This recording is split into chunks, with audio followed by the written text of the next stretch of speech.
Hi there, Western Hills. This is Larry Boston. I'm the producer of your video news, and I just wanted to come on today and offer a personal apology for the way the pledge was handled on Wednesday.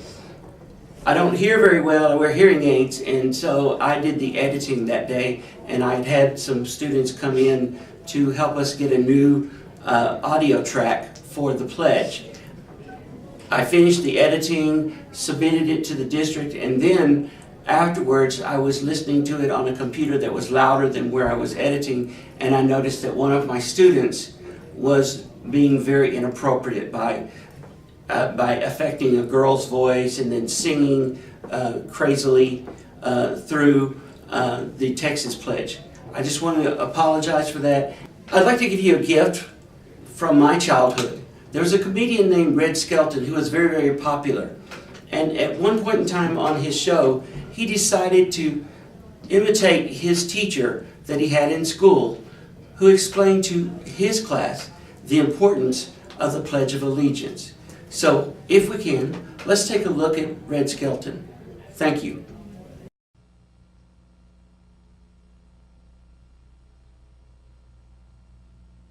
I remember a teacher that I had. Now, I went through the 7th grade. I went to the 7th grade. And I left home when I was 10 years old because I was hungry. And I used to, this is true. I work in the summer and I go to school in the winter. But I had this one teacher. He was the principal of the Harrison School in Vincennes, Indiana. To me, this was the greatest teacher, a real sage of my time, anyhow. He had such wisdom. And we were all reciting the Pledge of Allegiance one day. And he walked over, this little old teacher. Mr. Laswell was his name. Mr. Laswell. He says,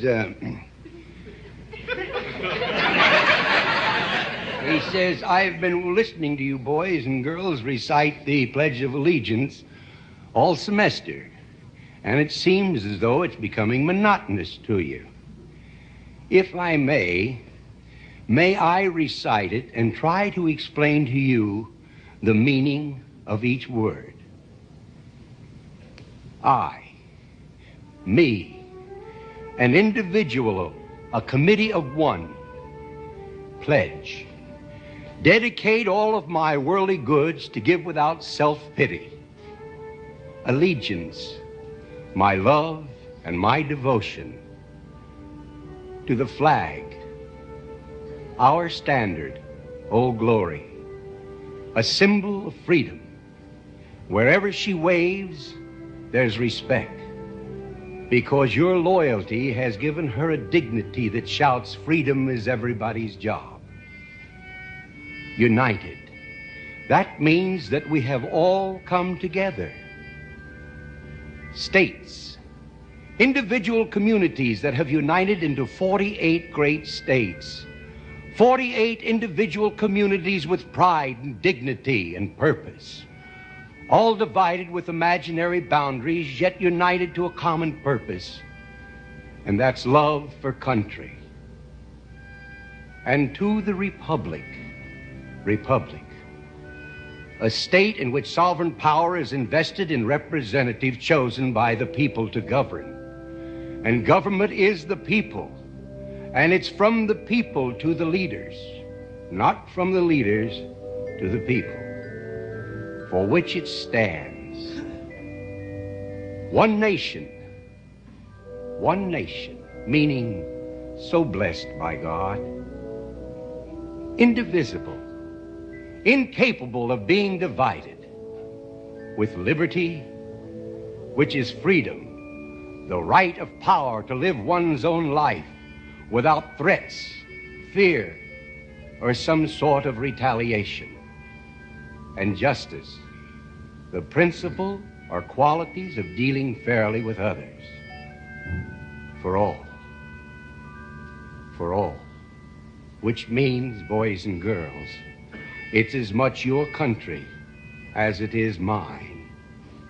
And now, boys and girls, let me hear you recite the Pledge of Allegiance.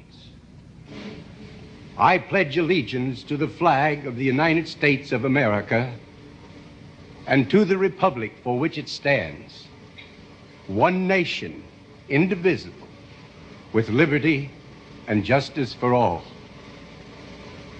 Since I was a small boy, 2 states have been added to our country, and 2 words have been added to the Pledge of Allegiance: under God. Wouldn't it be a pity if someone said that is a prayer and that would be eliminated from schools too?